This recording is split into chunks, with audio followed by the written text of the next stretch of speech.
Hello दोस्तों। तो सबसे पहले आप सभी का स्वागत है हमारे एजी क्लासेस में। तो आज हम लोग क्लास 8 के चैप्टर नंबर 1 परिमेय संख्या मतलब रैशनल नंबर्स के मोस्ट इंपॉर्टेंट एमसीक्यू क्वेश्चन को करने वाले हैं। जैसा कि आपको पता है 8 क्लास के बोर्ड एग्जाम में मैथ्स में एमसीक्यू का क्वेश्चन पूछा जाता है, साथ ही अदर सब्जेक्ट में भी। तो मैथ्स के चैप्टर नंबर 1 से जितने भी क्वेश्चन आने वाले हैं एग्जाम में, उन सभी टाइप को हम लेके आ चुके हैं। ठीक है, तो बिना स्किप के वीडियो को ध्यान से देखिए लास्ट तक, ताकि आपको सारा कॉन्सेप्ट समझ में आए इस चैप्टर का और आप एग्जाम में अच्छा नंबर स्कोर कर सकें। तो चलिए स्टार्ट करते हैं क्वेश्चन नंबर 1 से। तो देखिए क्वेश्चन नंबर 1 क्या है। तो क्वेश्चन नंबर 1 क्या कहता है, 5 का गुणात्मक प्रतिलोम मतलब व्युत्क्रम होगा। ठीक है, गुणात्मक प्रतिलोम को हम लोग इंग्लिश में मल्टीप्लिकेटिव इनवर्स कहते हैं और व्युत्क्रम भी गुणात्मक प्रतिलोम का ही अलग नाम है। ठीक है, आपको कुछ भी दे सकता है, गुणात्मक प्रतिलोम बोल दे तो भी सही है, व्युत्क्रम बोले तो भी ठीक है। ठीक है, क्या होगा तो देखिए 5 का गुणात्मक प्रतिलोम क्या होगा। अगर क्वेश्चन आ जाएगा तो क्या करेंगे, यहाँ पर 5 लिखेंगे। 5 का डिनोमिनेटर मतलब हर में कुछ है नहीं है, तो हम लोगों को पता है अगर कुछ नंबर के नीचे मतलब हर में कुछ नहीं होता है तो हम अपने से 1 ले सकते हैं। ठीक है, जब भी गुणात्मक प्रतिलोम या फिर व्युत्क्रम बोले तो क्या करते हैं हम लोग, ये जो हर मतलब डिनोमिनेटर है उसको लिख लेते हैं न्यूमरेटर में मतलब अंश के जगह पे, और जो अंश है मतलब न्यूमरेटर उसको लिखते हैं डिनोमिनेटर में। ठीक है, ये वाला चल जाएगा अंश की जगह पे, ये वाला चला आएगा हर की जगह पे, मतलब 1 आ जाएगा ऊपर और ये 5 आ जाएगा नीचे। तो ये 1 हो जाएगा ऊपर, 5 आ जाएगा नीचे, मतलब उल्टा हो जाएगा, रेसिप्रोकल कर देंगे, व्युत्क्रम कर देंगे। ठीक है, तो इसका ऑप्शन का आंसर क्या हो जाएगा फर्स्ट क्वेश्चन का 1/5। अब देखिए ऑप्शन को चेक करेंगे, -5 -1/5 -5/-1 1/5। तो करेक्ट ऑप्शन कौन सा है, तो करेक्ट ऑप्शन है डी। समझ में आया, डी को लिख दिए। अब देखिए नेक्स्ट क्वेश्चन क्या है, 7 का व्युत्क्रम। व्युत्क्रम का मतलब ही होता है गुणात्मक प्रतिलोम। ठीक है, व्युत्क्रम को ही हम लोग गुणात्मक प्रतिलोम कहते हैं। व्युत्क्रम को इंग्लिश में रेसिप्रोकल कहा जाता है। ठीक है, तो क्या होगा, तो यहाँ पर देखिए 7 लिखें, 7 के नीचे कुछ नहीं है तो 1 है। ऊपर वाला को क्या कहते हैं, अंश, नीचे वाला को हर। इंग्लिश में ऊपर वाला को कहते हैं न्यूमरेटर, नीचे वाला को डिनोमिनेटर। तो देखिए ये 1 चल जाएगा ऊपर, ये 7 आ जाएगा नीचे, तो 1/7 मतलब ये पलट जाएगा, ये नंबर को पलट देंगे। ठीक है, नीचे ये जो न्यूमरेटर था वो आएगा डिनोमिनेटर की जगह पे, जो डिनोमिनेटर था वो चल जाएगा न्यूमरेटर की जगह पे। ठीक है, तो इसी को हम लोग कहते हैं रेसिप्रोकल या फिर व्युत्क्रम। तो इसका आंसर देखिए कितना है 1/7। अब ऑप्शन चेक करेंगे, 1/7 ऑप्शन नंबर सी में मिल गया, तो ये हो जाएगा आंसर। ठीक है, नेक्स्ट क्वेश्चन देखिए क्या है, 3/4 का व्युत्क्रम मतलब रेसिप्रोकल होगा, क्या होगा। तो यहाँ पर देखिए कितना दिया, 3 में है 4, कितना है 3 में है 4। इसमें डिनोमिनेटर पता है, उस ऊपर वाले दो क्वेश्चन में डिनोमिनेटर नहीं पता था, इसलिए हम लोग 1 लिए थे। ठीक है, मतलब ये पता है कि कुछ नंबर के नीचे नहीं है, इसका मतलब हम 1 ले सकते हैं। तो इसमें देखिए नंबर के नीचे कुछ है मतलब 4 दिया हुआ है, तो न्यूमरेटर है 3 मतलब अंश है 3 और हर है आपका 4 डिनोमिनेटर। तो अब क्या हो जाएगा, ये पलट जाएगा, 3 चला आएगा नीचे और 4 चल जाएगा ऊपर। तो 3/4 कितना हो, सॉरी 4/3, 3/4 का व्युत्क्रम मतलब रेसिप्रोकल क्या हो जाएगा 4/3। ठीक है, तो अब ऑप्शन देखेंगे, देखिए -3/4 है, 4/3 है, तो 4/3 को टिक कर दिए। समझ में आया, इसमें था 1/7, इसमें हो गया 4/3। ठीक है इसका आंसर। अब देखिए 3/8 का गुणात्मक प्रतिलोम, व्युत्क्रम बोले या फिर गुणात्मक प्रतिलोम, दोनों का मतलब एक ही होता है। ठीक है, गुणात्मक प्रतिलोम को इंग्लिश में मल्टीप्लिकेटिव इनवर्स कहते हैं। तो ये देखिए कितना है, 3/8 का गुणात्मक प्रतिलोम कितना हो जाएगा, तो ये 8 चल जाएगा ऊपर, ये 3 चलाएगा नीचे, तो हो जाएगा 8/3। यहां तक समझ में आया सबको। ठीक है, देखिए इसका आंसर अब देखेंगे, -8/3 8/3, तो 8/3 को टिक कर देंगे। ठीक है, माइनस में गलती से टिक मत कीजिएगा, नंबर कट जाएगा क्योंकि वो आंसर नहीं होगा। ठीक है, अब देखिए अभी तक हमने जो 4 क्वेश्चन पढ़ा वो था मल्टीप्लिकेटिव इनवर्स या फिर रेसिप्रोकल मतलब गुणात्मक प्रतिलोम, और था व्युत्क्रम के बारे में। अब पढ़ना है योज्य प्रतिलोम, एडिटिव इनवर्स के बारे में। योज्य प्रतिलोम को इंग्लिश में एडिटिव इनवर्स कहते हैं। ठीक है, तो एडिटिव इनवर्स में क्या होता है, देखिए उसमें जो नंबर के आगे का साइन है ठीक है, नंबर के आगे का साइन वो चेंज हो जाएगा। अगर कोई नंबर के आगे कोई नंबर है यहाँ पर, उसके आगे माइनस है, तो वो चेंज होकर प्लस में बदल जाएगा। अगर कोई नंबर यहाँ पर है प्लस में, वो चेंज होकर माइनस में बदल जाएगा, ये चेंज होकर माइनस में बदल जाएगा। ठीक है, इसी को कहते हैं हम लोग योज्य प्रतिलोम, अदरवाइज एडिटिव इनवर्स। ठीक है, तो -9 का योज्य प्रतिलोम क्या होगा, इसका योज्य प्रतिलोम क्या होगा? तो देखिए -9 है तो इसका साइन चेंज हो जाएगा, मतलब +9 हो जाएगा। माइनस था तो प्लस हो जाएगा। ठीक है, तो -9 नहीं, ये नहीं होगा -9 क्योंकि साइन चेंज हो जाएगा। ठीक है, तो +9 कुछ नहीं है तो +9 है, तो option number B correct answer. ठीक है, नेक्स्ट देखिए क्वेश्चन क्या कहता है, -5/9 का योज्य प्रतिलोम क्या होगा? -5/9 का योज्य प्रतिलोम मतलब एडिटिव इनवर्स क्या होगा? तो क्या क्वेश्चन में दिया है, -5/9 का योज्य प्रतिलोम, तो ये माइनस है तो प्लस। अगर यहाँ पर बोलता कि 3/5 का योज्य प्रतिलोम क्या होगा, तो -3/5 होता। 4/3 का योज्य प्रतिलोम क्या होता है, तो -4/3 हो जाएगा। ठीक है, तो वैसे ही -9/5 का योज्य प्रतिलोम क्या हो जाएगा, 5/9, मतलब option number C correct answer. समझ में आया यहां तक? अब देखिए नेक्स्ट क्वेश्चन क्या कहता है, 1/2 मतलब 1/2 का समतुल्य होगा। समतुल्य मतलब क्या होता है? समतुल्य मतलब डिनोमिनेटर और न्यूमरेटर दोनों को हम लोग सेम नंबर से इंटू करते हैं। डिनोमिनेटर और न्यूमरेटर दोनों को सेम नंबर से इंटू किया जाता है, मतलब अंश और हर दोनों को सेम नंबर से इंटू करते हैं। ठीक है, जैसे यहां पर देखिए दिया है 1/2, तो 1/2 का समतुल्य क्या होगा? तो इसको ऑप्शन से वेरीफाई करते हैं। तो 1/2 कभी 1/3 हो सकता है, नहीं होगा, कभी नहीं होगा। ये 2/4 है, ये हो सकता है। अब लिखेंगे, देखिए कितना है, 2/4, 2/4। इसको 2 के टेबल में काटेंगे तो कितना बार में कटेगा, 1 बार में। इसको 2 के टेबल में 2 बार में, तो 1/2, 1/2। तो देखिए यही 1/2 था ना यहाँ पर, मतलब न्यूमरेटर है 1, 1 को 2 से इंटू करेंगे, डिनोमिनेटर है 2, 2 को भी 2 से इंटू करेंगे तो आ जाएगा 2/4। तो ऑप्शन नंबर बी हो जाएगा करेक्ट आंसर। समतुल्य बोले तो आप ऑप्शन से वेरीफाई कर लीजिएगा, इससे ज्यादा आसान रहेगा। ठीक है, क्योंकि अगर आप इनटू करते चलेंगे तो वैसे दिक्कत हो जाएगा, क्योंकि ऑप्शन में क्या देगा क्या नहीं देगा। इस बार तो 2 से इंटू किया था, मान लीजिए अगर 5 से इंटू करेगा, 6 से इंटू करेगा, तो आपको हर बार चेक करना पड़ेगा ना, तो इसलिए ऑप्शन से वेरीफाई करना ज्यादा इजी रहेगा। ठीक है, नेक्स्ट क्वेश्चन देखिए क्या कहता है, 2/5 का समतुल्य परिमेय संख्या क्या होगा? समतुल्य बोले या फिर समतुल्य परिमेय संख्या, दोनों का मतलब एक ही होता है। तो कितना बोला है, 2/5, तो आप ऑप्शन से वेरीफाई करते हैं। तो देखिए 2/5 का समतुल्य परिमेय संख्या, क्या -2/5 होगा? नहीं होगा। ये -2/5 क्या है, अभी पढ़ा है हमने आपको। तो -2/5 होता है इसका योज्य प्रतिलोम, एडिटिव इनवर्स होता है -2/5, ये समतुल्य नहीं होगा। ठीक है, क्या 2/5 का 5/2 हो सकता है समतुल्य? नहीं होगा। 5/2 हो जाएगा क्या, ये हो जाएगा आपका गुणात्मक प्रतिलोम या फिर व्युत्क्रम, मल्टीप्लिकेटिव इनवर्स या फिर रेसिप्रोकल हो जाएगा 2/5 का 5/2। ठीक है, तो ये भी नहीं होगा। अब 4/10 है, 4/10 है, इसको एक बार चेक कर लेते हैं। तो ऊपर है 4, नीचे है 10, तो इसको काटेंगे 2 के टेबल में 2 बार में कटेगा, ये 5 बार में कटेगा, तो 2/5 कितना हो गया आंसर, 2/5। देखिए 2/5 ही तो लाना था ना, 2/5 ही तो लाना था ना। तो यहाँ पर देखिए 2/5 आ गया, मतलब ऑप्शन नंबर सी हम लोगों का करेक्ट आंसर हो जाएगा। ठीक है, यहां तक समझ गए? ठीक है, एक बार स्क्रीनशॉट ले लीजिए। तो अभी हमने 1 से 8 तक के क्वेश्चन को पूरे अच्छे से कर लिए। तो अब नेक्स्ट क्वेश्चन को करते हैं। इन सभी क्वेश्चन को ध्यान से पहले समझे, उसके बाद आपके नोटबुक में नोट कर लीजिएगा।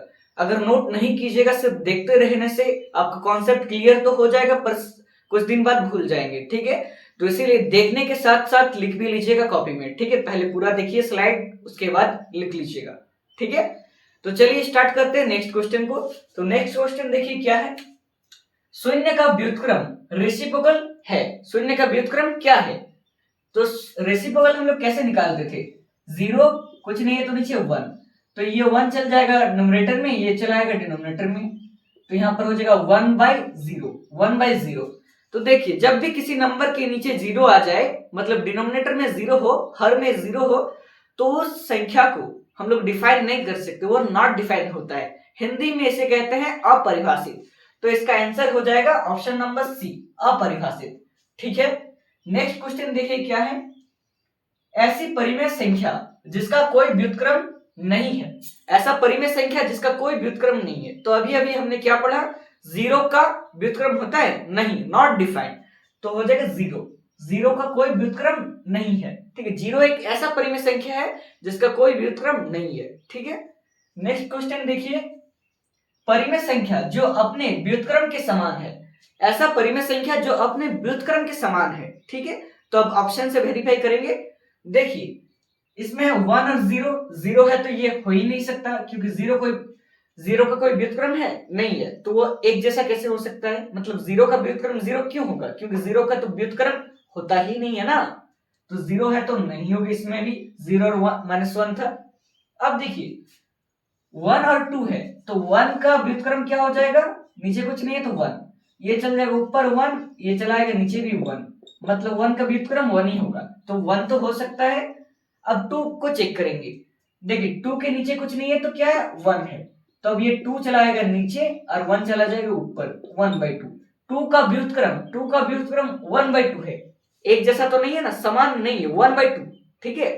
तो इसीलिए ये वाला भी नहीं हो सकता है। नेक्स्ट देखिए वन, वन तो ऑलरेडी व्युत्क्रम वन ही होता है, तो ये समान है। अब -1 को चेक करना है, देखिए -1 लिखे, उसके नीचे कुछ नहीं है तो वन, अब ये वन चल जाएगा ऊपर, यहाँ पर ये चलाएगा, ये -1 चलाएगा नीचे, नीचे आ गया -1, ठीक है। वन बाई -1 उसका वैल्यू होता है -1, 1/-1 उसका वैल्यू होता है -1, ठीक है।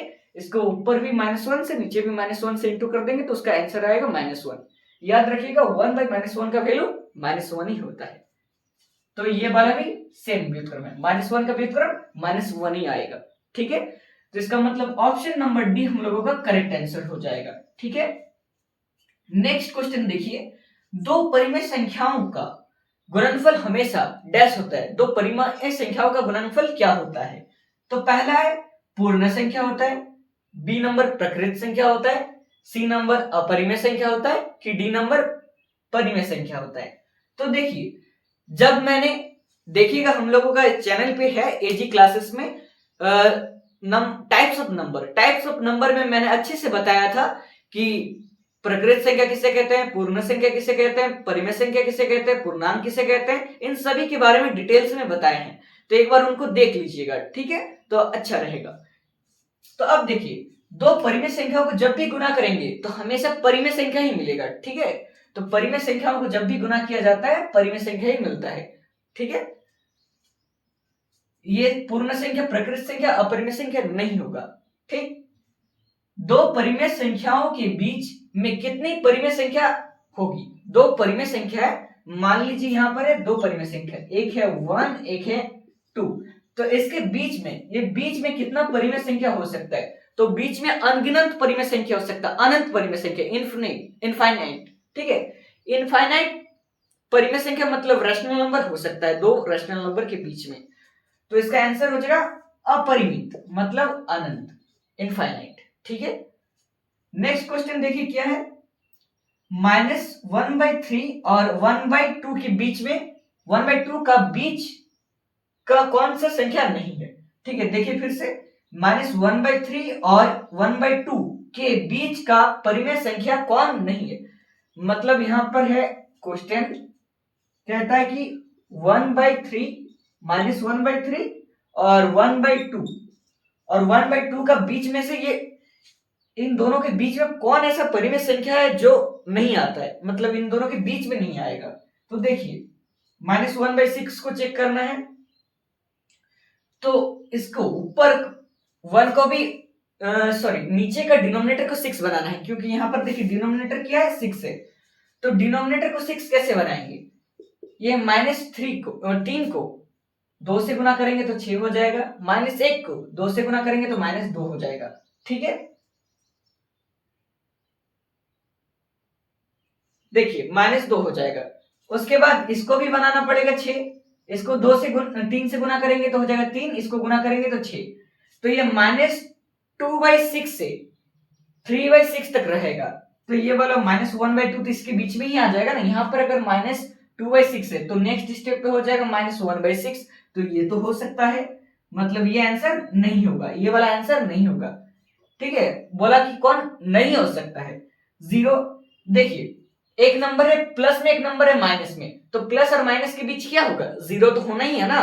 जैसे ये है माइनस है कि ये है +2, तो 2 के बाद कौन आएगा, 2 के बाद आएगा 1, 1 के बाद 0, फिर ना आएगा माइनस। पॉजिटिव और नेगेटिव के बीच में हमेशा 0 होगा, तो 0 भी बीच में आ रहा है, तो ये भी आंसर नहीं हो सकता है। नेक्स्ट क्वेश्चन देखिए क्या है,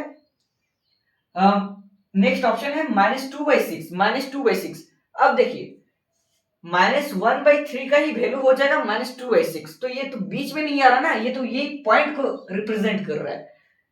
-2/6 को अगर काटेंगे हम लोग, -2/6 है, -2/6 को अगर हम लोग काट देंगे 2 से, तो ये हो जाएगा 3, ये हो जाएगा 1, तो -1/3, तो ये -1/3 का पॉइंट को रिप्रेजेंट कर रहा है, ये तो बीच में नहीं है ना, इन दोनों के बीच में बोला गया था, तो आंसर हो जाएगा यही वाला -2/6, ये हो जाएगा, इसका बीच में नहीं है, तो ये हो गया आंसर।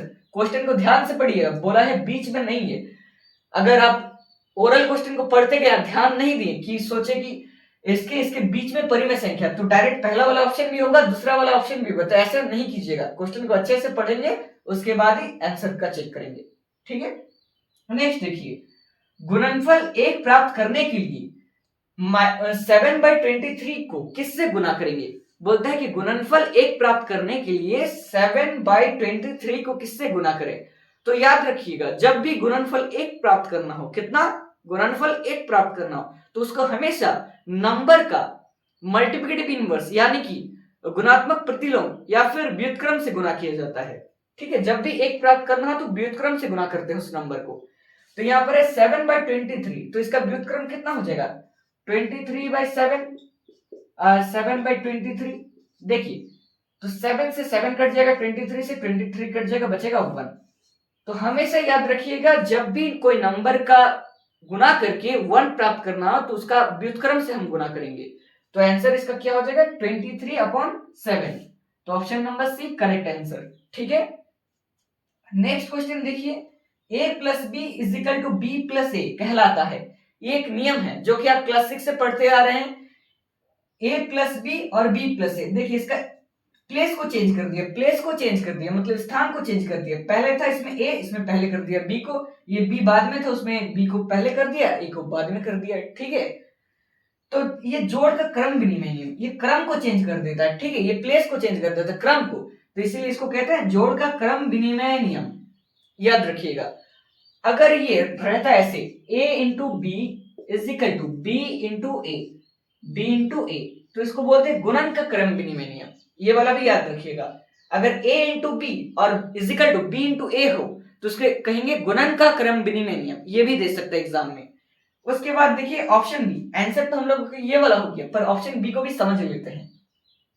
जोड़ का सहचर्य नियम, जोड़ का सहचर्य नियम किसे कहेंगे, तो देखिए जब a + b + c, देखिए a + b + c दिया है, इसमें ब्रैकेट दिया है b + c को, b + c को ब्रैकेट कर दिया, ठीक है, मतलब b + c का काम पहले करेंगे फिर a का काम करेंगे। उसके बाद यहाँ पर दिए a + b को ब्रैकेट के अंदर +c, तो जो ब्रैकेट में बंद करते पहले इन दोनों को फिर कर देते इन दोनों को, उसका वैल्यू जो आता है इक्वल होता है, तो इसी नियम को हम लोग कहते हैं जोड़ का सहचर्य नियम।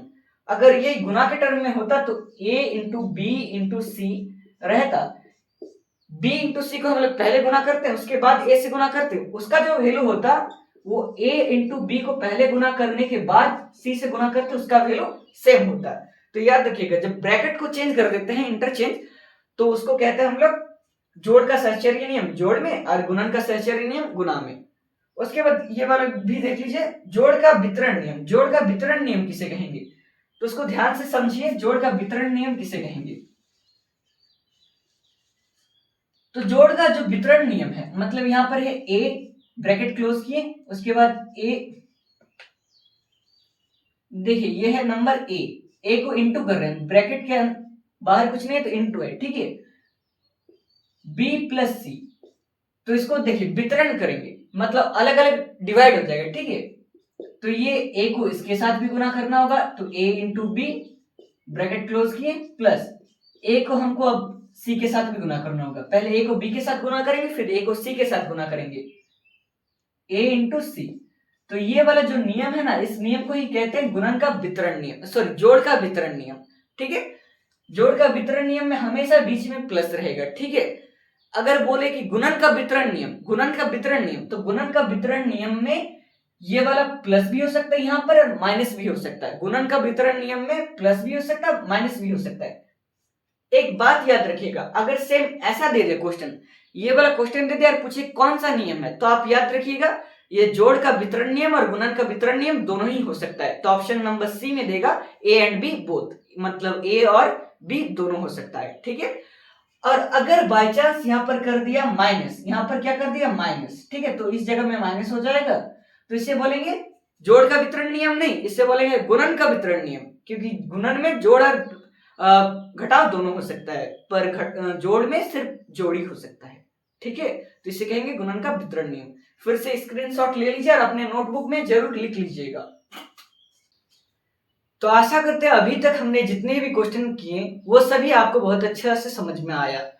तो चलिए अब नेक्स्ट क्वेश्चन करते हैं, और इन सभी क्वेश्चन को समझने के बाद अपने कॉपी में जरूर लिख लीजिए, नोटबुक में, ठीक है। देखिए नेक्स्ट क्वेश्चन क्या है। Question number 17, -8/7 into 21/12 is equal to 21/12 into dash में रिक्त स्थान में क्या होगा। तो देखिए इससे पहले जब मैंने बताया था क्वेश्चन नंबर 16 में कुछ नियम बताएं, उसमें से एक नियम था गुणन का क्रम विनिमय नियम।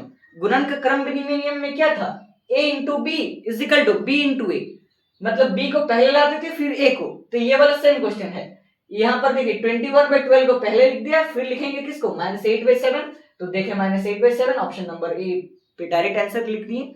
अगर आपको नियम पता होगा तो अच्छा, नहीं तो आपको इंटू करके चेक करना पड़ेगा, ठीक है। नेक्स्ट क्वेश्चन देखिए, 5/9 डिवाइडेड बाय -8/9 का मान क्या होगा, इसका मान क्या होगा, तो कैसे करके निकालेंगे, मान क्या होगा, ठीक है। तो यहां पर देखिए कितना है, 5/9 इंटू 5/9 डिवाइड बाई -8/9 है। तो सबसे पहले इसको डिवाइड नहीं किया जाएगा, सबसे पहले डिवाइड का साइन को हम लोग चेंज करेंगे। तो देखिए डिवाइड का साइन को कैसे करके चेंज करेंगे, ये जो पहले रहेगा उसको तो वैसे ही लिखेंगे, फिर डिवाइड का साइन को हम लोग इनटू में चेंज कर देंगे, ठीक है। डिवाइड का साइन को इनटू में चेंज कर देंगे, तो इनटू में चेंज करने से क्या होगा, जो डिनोमिनेटर है वो चल जाएगा न्यूमरेटर में, न्यूमरेटर चलाएगा डिनोमिनेटर में, मतलब रेसिप्रोकल कर देंगे, ठीक है। तो 9/-8, 9 से 9 कट गया, 5/-8 का वैल्यू हो जाएगा -5/8। तो option number D is correct answer. तो option number D correct answer हो गया। नेक्स्ट क्वेश्चन देखिए क्या है, 3/-5 इंटू -5/3, सॉरी 3/-5 इंटू -5/3।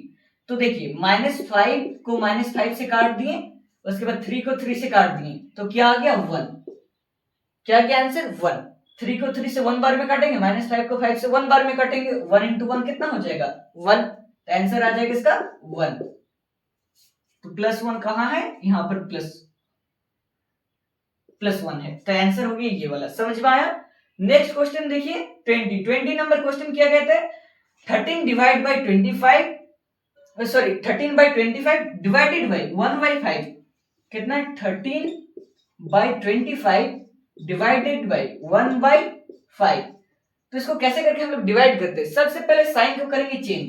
तो यहाँ पर 13/25 तो रहेगा ही, फिर डिवाइड का साइन को कर दिए इनटू, ये वाला डिवाइड का साइन को चेंज कर दिए इनटू में। तो इनटू में चेंज करने से क्या होता है, जो नंबर रहता है बाद वाला उसको रेसिप्रोकल कर देते हैं, मतलब व्युत्क्रम वाला रूल नियम लिख देते हैं। तो हो जाएगा 5/1, ये 5 ऊपर 1 चलाया गया नीचे, गुणात्मक प्रतिलोम। फिर 5 से 25 को 5 बार में काट देंगे तो 13/5, आंसर कितना हो गया 13/5। अब ऑप्शन में देखेंगे 13/5 कहां पर है, तो 13/5 यहां पर, option number C correct answer, ठीक है। नेक्स्ट क्वेश्चन देखिए 21 में क्या कहता है, 5 plus dash is equal to 5, रिक्त स्थान में क्या होगा। तो 5 में ऐसा क्या जोड़े कि 5 ही आए, तो 5 में 0 जोड़ेंगे तो 5 ही आएगा, क्योंकि किसी भी नंबर में अगर 0 जोड़ेंगे तो वो ही नंबर वापस आता है, ठीक है। तो यहां पर आ जाएगा 0 जोड़ने से रहेगा सही, ठीक है आंसर।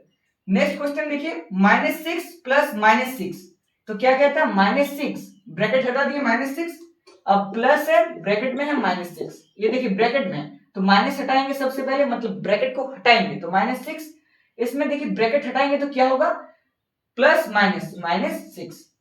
तो -6 रुपया किसी का उधारी है, ठीक है, फिर से -6 रुपये उधारी कर लिए, तो कितना हो गया, -12 रुपीज। तो -12 हो गया आंसर। तो ऑप्शन देखेंगे -12 ऑप्शन नंबर सी में है आंसर। नेक्स्ट क्वेश्चन देखिए, निम्नलिखित में -5 से छोटा संख्या है, इसमें से कौन -5 से छोटा संख्या है। देखिए एक नंबर लाइन ड्रॉ किए, यहां पर है -5, तो -5 से बोला है छोटा, -5 से छोटा कौन होगा।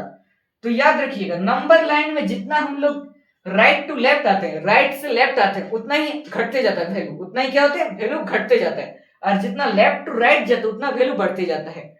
तो इसमें देखेंगे -5 के इधर कौन है, -5 के इधर कौन है, तो 4 कहां मिलेगा, 4 उस साइड मिलेगा, -3 उस साइड मिलेगा, -4 -3 दोनों उधर मिलेगा, तो 0 भी इसी साइड मिलेगा, क्योंकि नेगेटिव भी उधर होता है 0 और पॉजिटिव से पीछे होता है। -8, तो -8 इधर मिलेगा, -6 -7 -8, तो -8 हो जाएगा छोटा, ठीक है। अगर यहाँ पर 5 से छोटा बोलता है तो -8 लिखते, अगर 5 से छोटा बोलता है तो किसको लिखते, 5 से छोटा, तो भी -8 होता, 0 भी होता, -3 भी होता, -4 भी होता है, पर 5 से छोटा 8 नहीं हो सकता, क्योंकि 8 तो 5 से बड़ा है ना नंबर लाइन में। तो नंबर लाइन की मदद से कीजिएगा, नेगेटिव में जितना बड़ा नंबर वो उतना छोटा, नेगेटिव में जितना बड़ा नंबर वो उतना छोटा, और नेगेटिव में जितना छोटा नंबर वो उतना बड़ा, ठीक है, याद रखिएगा। नेगेटिव में सबसे बड़ा नंबर -1 होता है, ठीक है, मतलब इंटीजर्स में। नेक्स्ट क्वेश्चन देखिए, 8 का योज्य प्रतिलोम क्या होगा, उसके बाद 8 का गुणात्मक प्रतिलोम मतलब व्युत्क्रम क्या होगा, रेसिप्रोकल क्या होगा 8 का। तो ये दो क्वेश्चन को आपका आंसर कमेंट सेक्शन में पुट करना है, मतलब देना है। इन दो क्वेश्चन का आंसर आपको कमेंट सेक्शन में देना है, एक बार स्क्रीनशॉट ले लीजिए। अगर आप अभी तक हमारे वीडियो को देख रहे हैं तो आशा करते हैं आपको सारा कॉन्सेप्ट सारा क्लियर हो गया है। चैप्टर 1 का ऑल टाइप हमने करा दिया है चैप्टर 1 का।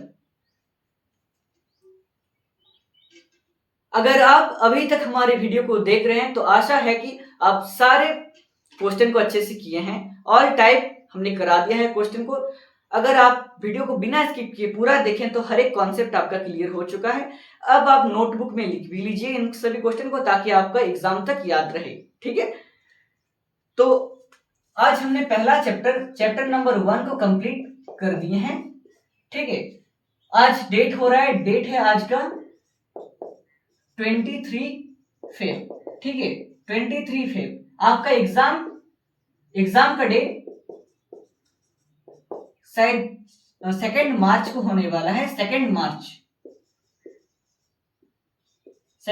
को होने वाला है। तो हम लोग एग्जाम से एक दिन पहले, मतलब 1 मार्च से पहले आपका पूरा सिलेबस कंप्लीट कर देंगे, मतलब ऑल चैप्टर, टोटल चैप्टर 16, तो टोटल 16 चैप्टर हम लोग कंप्लीट कर देंगे एग्जाम से पहले। हर दिन करीब 2 से 3 वीडियो अपलोड करेंगे। अगर आप सही से देखिएगा तो बहुत अच्छा समझ में आएगा बिना स्किप किए, ठीक है।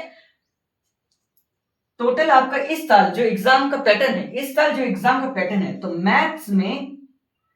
मैथ्स में टोटल इस साल 50 क्वेश्चन, ठीक है, 50 मल्टीपल चॉइस क्वेश्चन, मतलब एमसीक्यू क्वेश्चन पूछा जाएगा, 50 एमसीक्यू क्वेश्चन पूछा जाएगा, ठीक है। तो 50 एमसीक्यू क्वेश्चन का हर एक का 4 ऑप्शन मिलेगा, उन चारों को आपको टिक करना है जो सही होगा, चारों में से एक। तो जैसा कि हमने अभी चैप्टर 1 में बताया कैसे करके टिक किया जाता है, कैसे करके वेरीफाई किया जाता है आंसर को, उस हिसाब से करेंगे। तो 50 क्वेश्चन का आपको 50 मार्क्स मिलेगा, ठीक है, 50 क्वेश्चन का 50 मार्क्स मिलेगा। अगर आप अभी से हमारे चैनल में बने रहें तो 50 में से 50 मार्क्स आपको गारंटी मिलेगा मैथ्स में, ठीक है। हर एक वीडियो को आपको सिर्फ देखना होगा, बहुत अच्छे से समझा देंगे, उसको समझना होगा, बिना स्किप किए कॉन्सेप्ट को समझना है। ऑल टाइप क्लियर कर देंगे, मतलब जितना भी टाइप का क्वेश्चन आने वाला है एग्जाम में, और एक नोटबुक में आप लिख लीजिएगा, तब आपको बहुत और अच्छा से समझ में आएगा, ठीक है, तब आप एग्जाम में भूलेंगे नहीं। और अगर आप अभी तक हमारे चैनल को सब्सक्राइब नहीं किए हैं तो सब्सक्राइब कर लीजिए जल्दी से जल्दी, और वीडियो को शेयर भी कीजिए अपने दोस्तों के साथ, ताकि उन सभी को भी बहुत अच्छा नंबर मिले एग्जाम में। और अगर आप सब्सक्राइब करेंगे हमारे चैनल को तो जब भी हम लोग वीडियो अपलोड करेंगे तो वो वीडियो आपके पास जल्द से जल्द पहुंच जाएगा, मतलब नोटिफिकेशन सबसे पहले आपके पास जाएगा, ठीक है, तो देखिए आज है डेट 23 फेब, तो आज हम लोग 7 बजे इवनिंग को मतलब पीएम 7 PM को एक लेक्चर अपलोड करेंगे। फिर नेक्स्ट डे मतलब 24 फेब को 9 AM मतलब मॉर्निंग में 9 बजे अपलोड करेंगे और एक लेक्चर मतलब सेकंड चैप्टर सेकंड का, फिर चैप्टर थर्ड का, ऐसे करके चैप्टर थर्ड को हम लोग 7 PM को अपलोड कर देंगे। मतलब इवनिंग में 7 o'clock से पहले पहले अपलोड हो जाएगा। 7 बजे तक आपको मिल जाएगा चैप्टर। ठीक है, पूरा चैप्टर प्रोवाइड कर देंगे, लेक्चर एकदम अच्छे से। आपको सिर्फ देखना है, वीडियो को समझना है और कॉपी में लिखना है, आपका एग्जाम में बहुत अच्छा नंबर आएगा। तो आशा करते हैं अभी तक आप बहुत अच्छा से समझ गए हैं। धन्यवाद इस वीडियो को देखने के लिए।